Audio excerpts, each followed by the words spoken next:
Hey everyone, welcome back to Tactical Magic. This is Molly Mandelberg, your host. And we on this show, as you know, hopefully by now, we go back and forth between healing modalities and techniques to transform our lives and also business strategies and how to actually grow as an entrepreneur and reach more people. So I'm very excited to have an episode that's more focused on visibility, growing your message, sharing that message with the world and expanding your reach. So hang tight, we'll be right back. It's not just about mastering technology. It's not just about brand or messaging. It's not just about making more money. It's about showing up in a big way so your people can find you. This is about bringing your most wild and authentic self into the hustle and grind. Welcome to Tactical Magic, a business strategies podcast for the warrior goddess entrepreneur. Awesome. So today we have Rayna Rokicki, podcast and YouTube producer at Ladies First Digital Media Company. Rayna is currently the host and producer of the podcast You Betcha She Did, which features female entrepreneurs and women who have paved the way. Rayna is also the brains behind the Ladies First Digital Media Company. She's a trained and experienced podcast and YouTube producer, specializing in helping female entrepreneurs and small businesses. Welcome to the show, Rayna. Hey, Molly. Great to be here. Yeah, excited to have you. So tell us a little bit about how you found your way into being the brains behind a digital media company. Yeah, okay. It's kind of a funny story. I mean, maybe everybody's story is a little funny once you really dig into it. It's true. I didn't actually, start out as a podcast YouTube producer. I was a teacher. And, it's kind of ironic. The more entrepreneurs I interview, a lot of them had prior careers, sometimes in teaching, sometimes in, corporate world. But anyway, I was a teacher for middle and high school, and I did a lot of projects dealing with audio and video, and I loved that part of it. And my husband and I, we were teaching overseas in Nigeria and West Africa for 6 years and loved it. It was very cool. My kids grew up there. But then COVID hit, and we came back to the US, lots of people, they repatriated. And I was just looking for a change. I wanted something that was a little more flexible, where I'd be able to manage my time more, especially as a mom. And teaching is not that career. It's wonderful, but it's not that career. So I decided to pivot, and I've always wanted to do something where I'm helping women. That's always been a passion of mine. I feel like women carry a lot of the weight of just running the world. Let's just say that. And I feel like we need to uplift them. We need to let their voices be heard, let them be seen.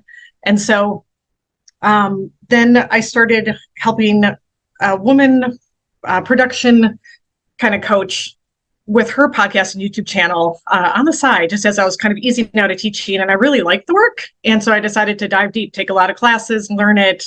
And then hence Ladies First Digital Media was born. And here I am helping women entrepreneurs and loving every minute of it.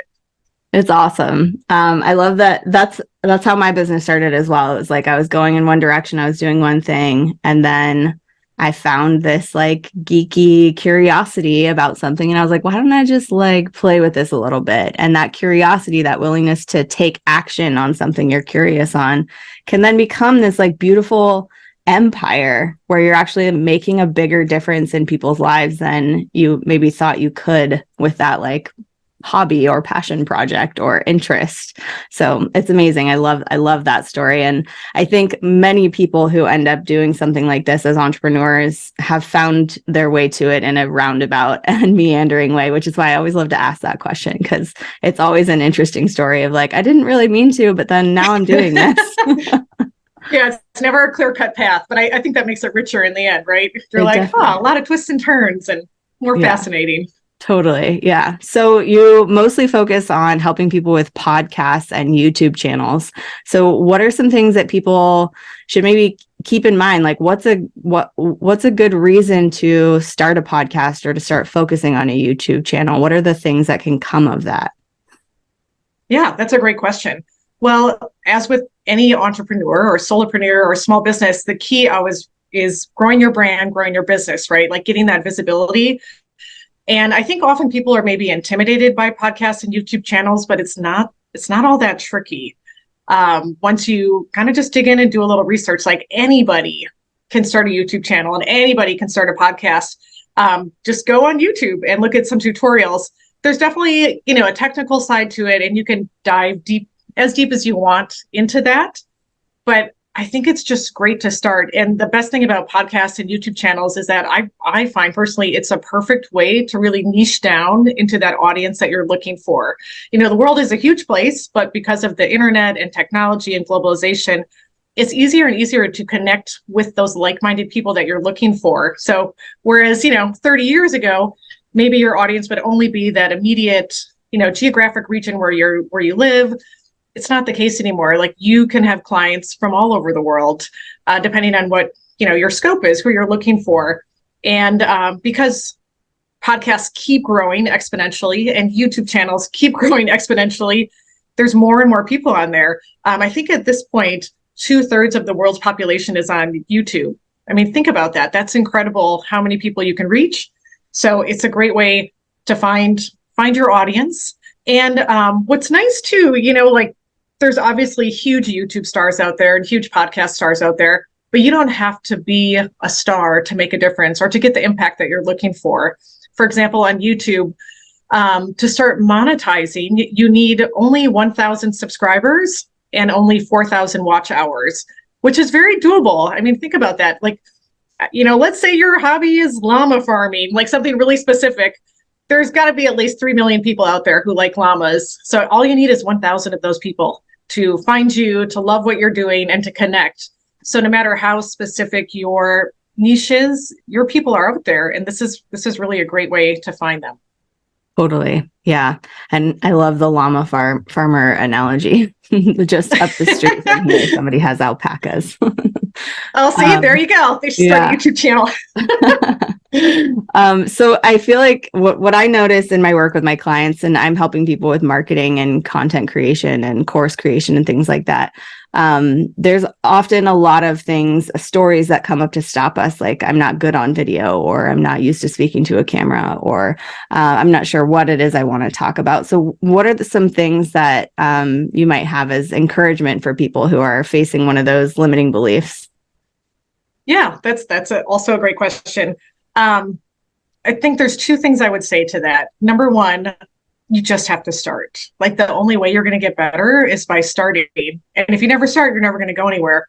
Going along with that, don't aim for perfection. I think a lot of people, are recovering perfectionists. It's really not the way to operate in the world. I had to learn that firsthand too, as a very type A personality. Perfection is the enemy of progress. So just get started. Don't worry how you look. I mean, all of the best podcasters and YouTubers as well, if you follow their story, when they started, they really were bad, and there's no shame in that, because that's where we all start, but they were brave enough to keep going. One little mantra I like to remember is get 1% better every time. And that's from Atomic Habits by James Clear. And a couple other people use that in their businesses. And I think it's just so powerful, because we can all get 1% better. You don't have to worry about getting everything perfect all the time, but like, maybe the next time you do a video, you're like, I'm going to work on eye contact with the camera. I'm just going to keep working on that. Or then I'm going to work on making sure my background looks good, or my voice sounds the way I want it to be. So if you just take these minute steps each time, before you know it, you've made 40 videos and now you're 40% better. And that's a huge leap. So don't be afraid to get started in that way. And there's also lots of help out there. I mean, I kind of coach my clients through their work. Like, they'll make the raw files for me, and I will edit it and make it better and make it look beautiful and get it out there for them. But I definitely give them feedback. And I think, you can find coaches and people to do that. So you could have a mentor. That's always important. You could have other professionals within your field look at your work. But don't be afraid to put yourself out there, because that's really the only way you're gonna move forward. Yeah. It sucks, but you kind of have to suck to get good at something. You have to suck first. Exactly. And I don't know about you, but if anybody were to scroll back to my original Facebook lives, it was wildly uncomfortable. Yep. It was real bad. And it had to happen, because you can't get to the good if you don't practice where you're at. And oftentimes we're starting at a place that most of us would judge as not great. So start where you are, and just know that a few years down the road, you get to go back and look at those videos and just giggle at how adorably not good at that yet you were. And then be so proud at how far you came too, right? You're like, Exactly. wow, that's where I was. And like, look at how much more comfortable I am now. Like, that's amazing. So Yeah. yeah, be Yeah. vulnerable.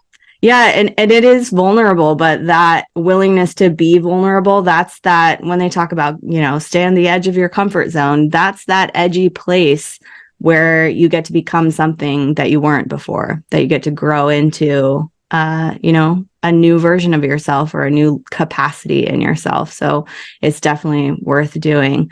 Are there any things to keep in mind when it's like, okay, well, I'm going to make a video and put it on YouTube? When you mention like finding your niche or having the people who are interested in the same things as you find you, are there any tips or tricks for podcasts or YouTube? How do you make it easy for other people to find you that are like-minded? Yeah, great question. Let me start with YouTube. Uh, since it is video, key thing with YouTube, well, there's so many tips, but you really want to make sure that the first 5 seconds of your video is really engaging, have a hook. And for a lot of us, that's going to be presenting a problem and a solution right away because everyone is crunched for time. So right away, you want to be like, hey, are you struggling with this? I've done this. Learn more. Like get them engaged right away. Don't waste their time. Also, like when you're doing your video, you're going to want to have a clear call to action. I would say in the first maybe 3 minutes of the video, like tell people, be very obvious what you want them to do. For a lot of people, it's subscribe to my channel or go to my website, click the link below, whatever it might be. And I know it seems like a no-brainer, but it's kind of amazing how often creators forget to do that. They forget to actually tell their audience what to do. And think about it, we are so distracted in our everyday lives with all this information coming in and out. Like you have to be really obvious about what you want people to do.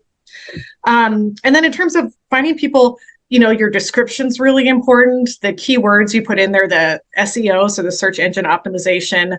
On YouTube, there's hashtags, and there's also these things called tags. And I'd really recommend using a video tool to help you with that. For example, there's one called TubeBuddy, so TUBE, and then Buddy, TubeBuddy. That's a free one, and it'll just kind of tell you the rank order of certain search terms. So you can kind of look like within your audience, your genre, and like, okay, what are people searching for? What are terms I need to include in my description? What are words I need to say in the video? And with a lot of things, you're going to want to plan backwards. Like you don't want to just press record on the camera and start going. You're going to want to really have thought about what do I want to say? What do I want to get out of this video? What are some key things I need to mention to get that going? So TubeBuddy is a great tool for that. My personal favorite is something called vidIQ. They have a free version, but to really get the most out of it, you're going to want to pay for it. So if you are going to dive into YouTube and go that route, definitely go for vidIQ.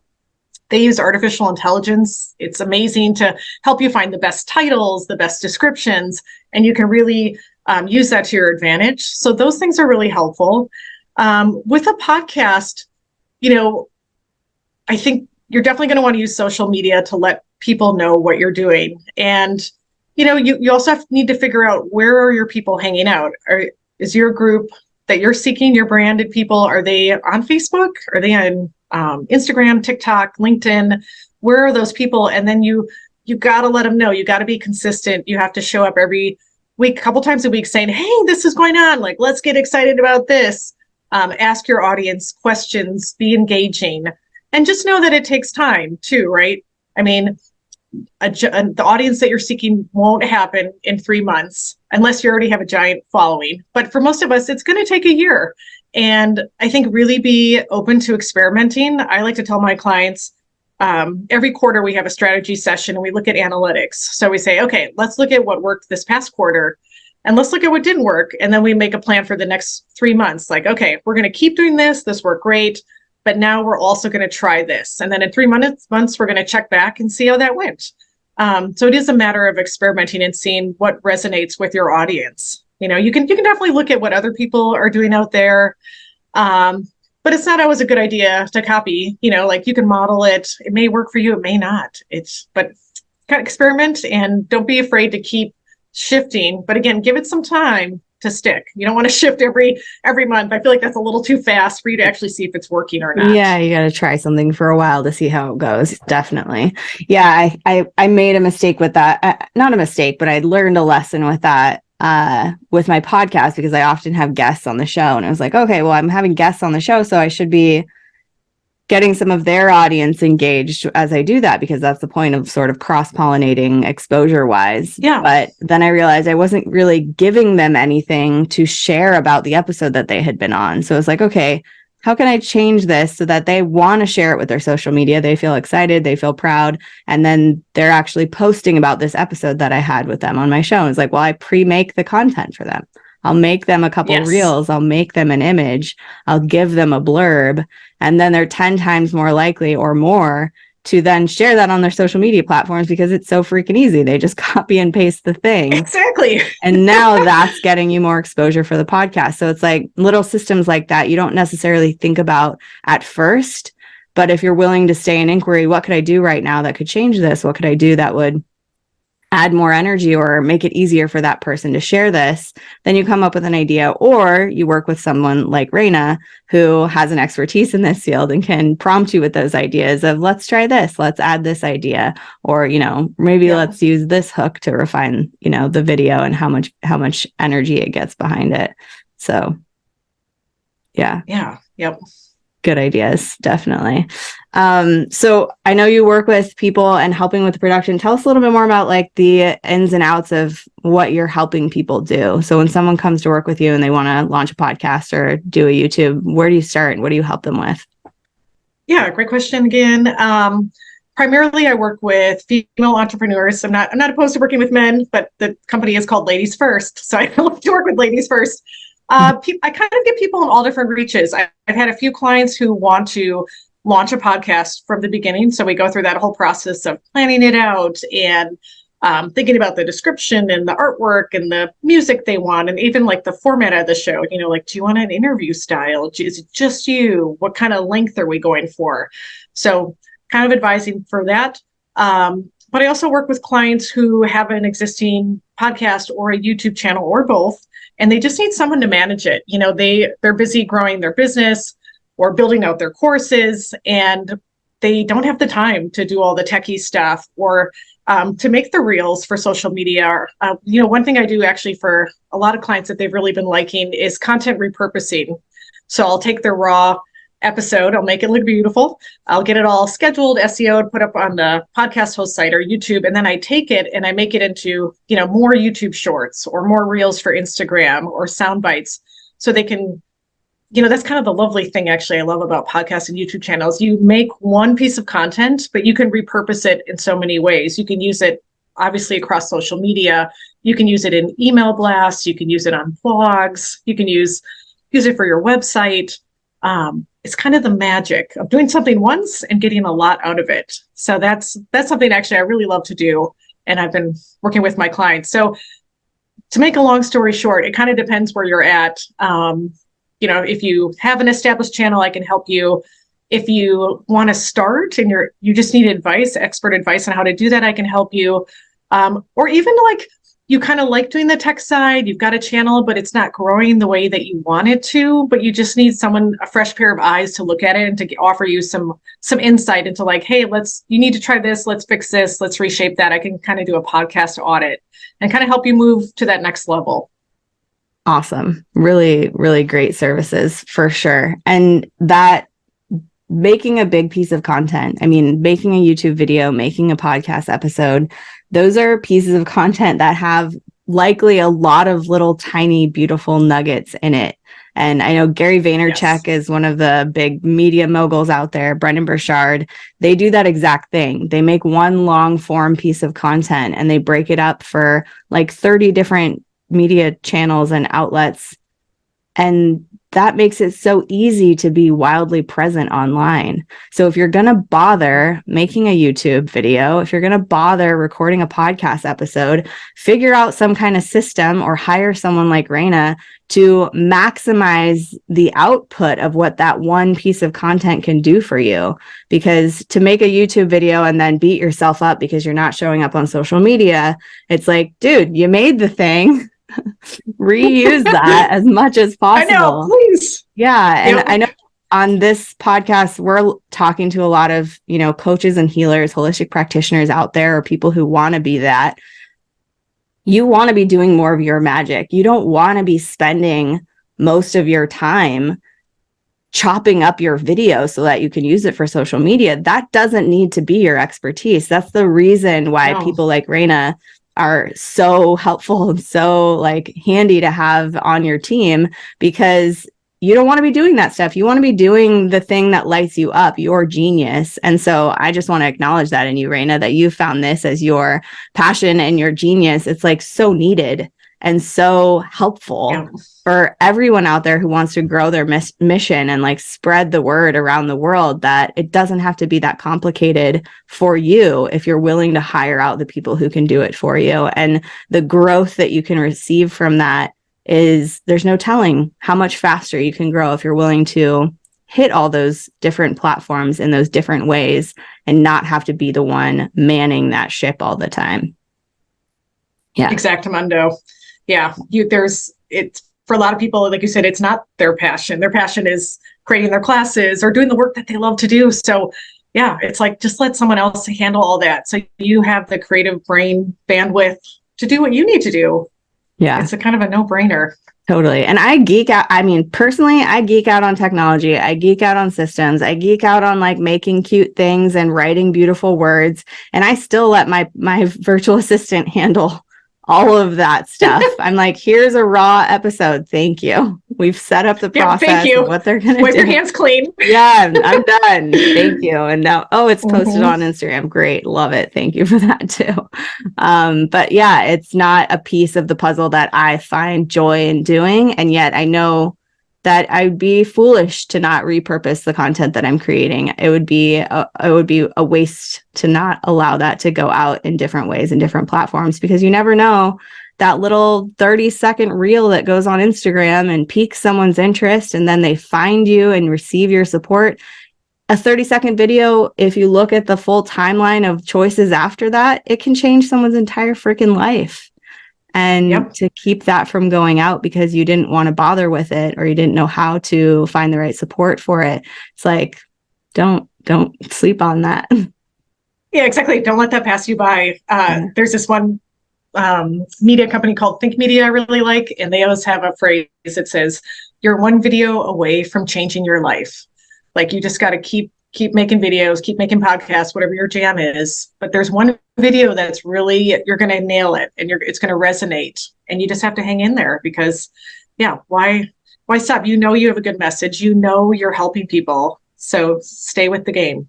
Yeah, absolutely. And I would take that in two different directions too. You're one video away from changing your life, as in you could grow to the point that your life and your finances and your business looks different. You're also one more video away from changing your life because of the layers you have to unpack to allow yourself to be good at this. And that alone, like, I have a secret covert mission that I'm teaching people how to run their businesses better. But really, I know that the personal growth required to grow a business is life-changing. And so making one more video, like overcoming that fear one more time, tapping into that courage, like being willing to show up for yourself to refine that message, those are things that change you for the better. No matter if you stay with this business or you stay with that YouTube channel or not, you tap into something new in you that changes you forever. I am so different than the person that I was when I started my business. And that's because I had to look at this stuff that comes up to kind of slap you in the face when you try to do something bigger than you've ever done before. And that, in my opinion, is so worth doing. It's so worth overcoming those fears. Yeah. Yep. 100%. It's good stuff for sure. So what do you have coming up? What are some ways people can tap in, get a hold of you? Like, where's a good starting point for people to find you and learn more? Yeah, definitely. You can start with the website. It's ladiesfirstdigitalmedia.com. You can find us on Instagram. Also, of course, the podcast, You Betcha She Did. So especially if you're a Midwesterner, you'll get the You Betcha She Did message, but it's all about really cool, rad female change makers and entrepreneurs. Oofda. I have an Oofda mug behind me. Awesome. Yeah, it's just highlighting women. It's inspirational. It's all about kind of similar to tactical magic, highlighting things that are going to help you in your business and your personal life. So follow us on social media, listen to the podcast. We are just starting a YouTube channel. So we just started that. It's at its beginning stages, but you can find You Betcha She Did on YouTube. And reach out if you have any podcast questions, YouTube questions. You just want like someone to run some ideas past. I'd be happy to set up a 15-minute call and you can pick my brain and I'll give you some direction to go with. Super valuable. Yeah, I think one of the things that we need, so many of us are out here running these kinds of businesses and we're solopreneurs and we're in this little like one room, we're trying to figure it all out on our own. And it's like, sometimes you just need to have somebody who's there to listen to you about your business. It's different than running an idea past your spouse or your best friend. Like their brain isn't designed to think about this business in this way. So having someone like Rayna or me to just chat with and say, hey, I'm thinking about this. I want to go in this direction. What do you think? That the brain of someone doing this for a living is designed to help you in a way that other people in your life probably can't. So definitely take Rayna up on that. And you've shared a lot of really great ideas, but I feel like, are there any other like tips or tricks or wisdom that you just want to like lay on us about? Yeah, sure. I guess I would say too, find people who inspire you and follow them. Like find people who are 1 or 2 steps ahead of you, because it's always nice to see where they're going and you can get ideas about how to get there. So use inspiration. It's a good thing. Yeah, definitely. Definitely use inspiration. Thank you so much for being on the show today. Yeah, thanks for having me. It was great to chat with other entrepreneurs. Yeah, definitely. And thank you everyone out there for listening or watching on YouTube, because this goes out there too. Yeah, it's easy to get stuck in our modus operandi, to get, zeroed in on the things that we're normally focused on, and to add in a project like a podcast or like, creating your YouTube channel. It seems like a big feat, like a big endeavor. And so I just want to remind people out there, it's not as big as you think, and you can start with one little piece at a time. And if you want to be as strategic and smart about those one little pieces at a time as you create them, definitely get support. Definitely find a mentor. Definitely hire somebody to help you with the clunky pieces you don't get. Because if you're going to make a video and then you're going to get stuck in the publishing process, or what the hell to call it, and then give up, like don't let those little details stop you. It's worth it to have a mentor, to have a guide, to have someone like Rayna on your team, and really bolstering that confidence and handling the details you don't even want to learn or know, so that you don't get stopped in your tracks like that. Yeah, and it'll save you bucket loads of time, which none of us have enough of. So much time. Yeah. If I was still editing and publishing and bothering with all those pieces of my podcast, I would have quit a long time ago. But here we are, still on the air, because I don't have to do that part. Awesome.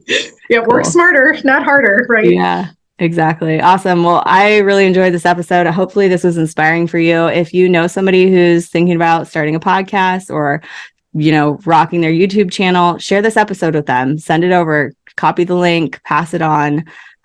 Because Rayna might be the person that they've been waiting for and hoping for and wishing they had access to. So don't gatekeep this episode if you know someone. And whatever happens, as always, keep asking big questions and taking bold action, because you are here for a reason. Thanks for coming. Bye.